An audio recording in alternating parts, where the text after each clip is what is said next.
Deep in the Amazon there's a river so hot it cooks fish alive. And no, it's not near a volcano.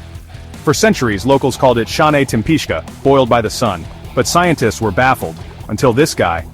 In 2011, geoscientist Andres Russo proved this 4-mile-long river exists, heated by cracks in the Earth's crust. No lava, just pure geothermal insanity. How? Rainwater seeps 3 kilometers underground, heats up like a pressure cooker, and explodes back up. Indigenous tribes say it's a portal to the spirit world. Follow for more unsolved Earth mysteries. Would you swim here?